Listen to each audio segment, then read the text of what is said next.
Hi everyone and welcome. I'm Rosemary, and in today's video I have part 2 of my 2023 dollar dupes from high-end retail stores, and this week it's Anthropologie. I'd like to begin with this textured cream vase in the size low-wide, retailing for $78. I thought the finish was interesting, having an almost moon-like surface, but still having some elasticity to it, kind of like pizza dough.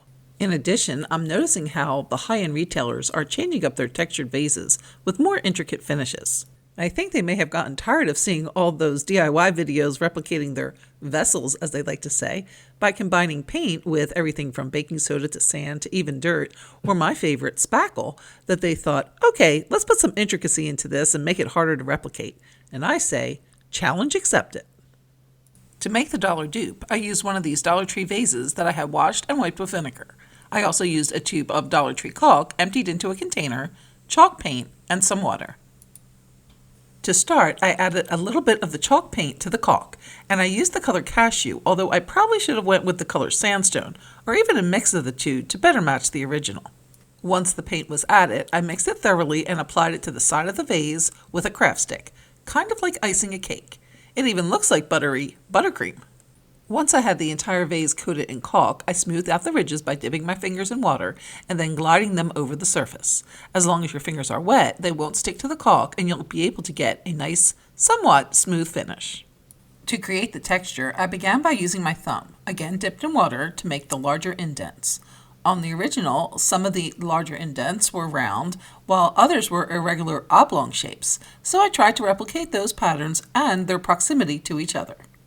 Once I had covered the surface with the larger indents, I began doing the medium indents, this time using a water-dipped pencil eraser. I again looked to the original as a guide to see the frequency and placement. To make the smaller indents, I used the pencil point, but at this stage the caulk was still too wet, and so it was making peaks instead of indents, so I had to let it dry a little bit. You'll know it's ready when you can make the indent with a water-dipped point. I used both regular and mechanical pencils to get two slightly different sizes. Then once I had all the indents applied, I set the vase aside to dry overnight.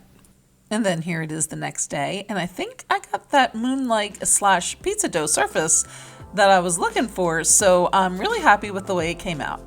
And then here it is next to the original, and like I mentioned earlier, the color is a little off, and I should have used the color sandstone, or at least a mix of cashew with the sandstone, but overall I think it's a pretty good replica.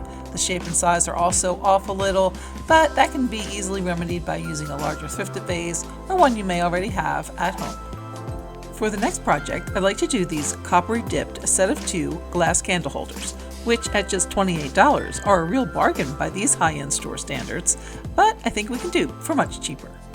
To make the dollar dupe version, I started with one of the Dollar Tree cylinder vases that I washed and wiped with vinegar, and then also some metallic aged copper craft paint. I brushed the paint onto the bottom half of the vase, painting an even layer all the way around, and then let that dry. There's no need to tape off, as I'll be scraping it down to create a jagged edge. I then went back with a second coat of paint, but then using a piece of this plastic baby's breath stem, I scraped up the surface to create a little texture. From there, I took a black Sharpie and freehanded a jagged edge, using the original for guidance. Next, using a craft stick, I scraped the paint down onto and along that Sharpie line, making sure to keep the curls made by the scraping of the paint intact as much as possible to again add a little texture to the surface. I then went back with a wipe to clean up any remaining paint, scraping with my fingernail to loosen. Next, I used a little burnt umber craft paint, dabbed and then blotted on a chip brush to create random speckling around the base and in various sections, again following the original to see the location and frequency of those dark marks. In some spots, there were larger, more pronounced markings, so I used a rounded brush to make more defined spots, and then the back of the brush to feather out some of those markings.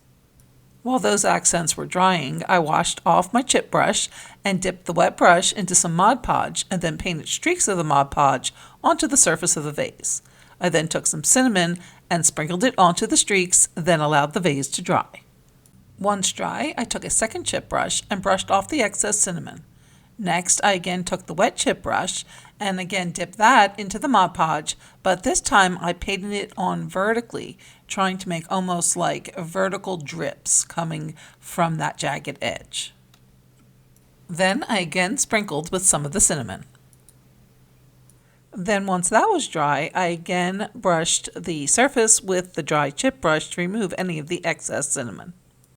Next, I wanted to set the cinnamon and also give a frosted look to the glass. So I took one of the Dollar Tree foam stencil brushes and dipped that in some Mod Podge, then pounced that all along the surface of both the painted parts and the glass. Once I had completely covered the vase, I set that aside to dry, and it's probably a good idea to set that aside overnight because even though that Mod Podge dries pretty fast, sometimes it can smear and get kind of clumpy if you touch it. So probably best to just leave that aside to dry completely overnight. And then here it is after it has fully dried. And then here it is compared to the original. And I did make a smaller second using the same technique, but a smaller recycled glass container from a jar candle to make the pair and stage the dupe. But I could not get that lighting right, so hey, I barely know how to use the camera, so there's no way I was getting that right. But the Distress Age copper finish on the actual project, well, I think I got that pretty close. For the next project, I'll be doing the sphere topiary frame with planter. I say it's about $238 because this is actually two different products, a planter and a topiary frame. The sphere frame is a large metal insert that, including the spike base, stands 26 inches tall and costs $138 alone, with the planter sold separately. I couldn't find that exact planter on the site, but others of a similar size cost around $100, so I'm estimating the total cost at around $238, excluding the plant. To make the dollar dupe version, I used a pack of these Hot Wheels tracks from the toy section. I used scissors to cut off the outer rim of the track, making sure to keep my scissors right up against that section to ensure a straight cut. Once both sides of the track were removed, I took the middle section and using a ruler, I marked straight down the middle with a Sharpie, making sure to go right through the center of the hole on each end of the track. Then I used scissors to cut along that line and cut the piece of track in half.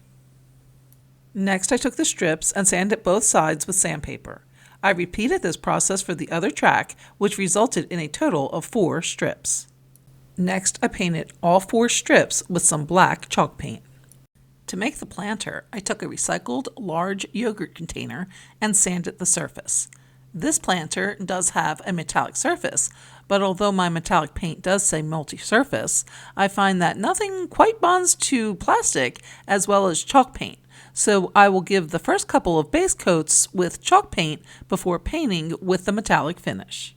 Then once the chalk paint coats were dry, I went back with the metallic paint in the color Gunstock and gave the planter a couple of coats. And then here you can see what it looks like, and the painted strips came up pretty nice as well, again with that chalk paint, which will stay on even though the strips are plastic. To assemble, I'm going to use one of these Dollar Tree foam floral squares and some floral pins. Then the first thing I did was use a Sharpie to mark the center of the foam. Then I took a strip and folded it around so that the ends touched, and then centered it over that dot. Next, I used the floral pins to secure, making sure to place them in that little notch on the track for extra hold. Next, I repeated the process for the second strip, and noticed that I lined up this strip as well as the first with the corners of the foam square. Then for the third strip, I lined that up with the middle of one side of the square, again securing in place with the pins. The fourth strip also got centered in line with the remaining sides of the square, and again pinned in place. To secure the strips at the top, I used E6000 to glue together, then placed a piece of twine around to hold the pieces while the glue set up. I also added a second pin to each strip to further secure. Then I placed the foam and the sphere into the container. From there, I just covered the foam with some moss and added greenery. And then here it is compared with the original, and yes, the dollar dupe is less than half the size of the original. It is also not for use with a live plant and can only be assembled and used with artificial greens. Nonetheless, I think it definitely gives you that look for less, much less, and it would look gorgeous on a desk, shelf, or a coffee, sofa, or entry table. If you like this dupe or any of the others, please give this video a thumbs up and let me know in the comments if you'd like to see more high-end dupes and which store you would like to see next. If you missed part 1 of this series where I did restoration hardware, you can check it out here. Thanks so much for watching, and we'll see you next time.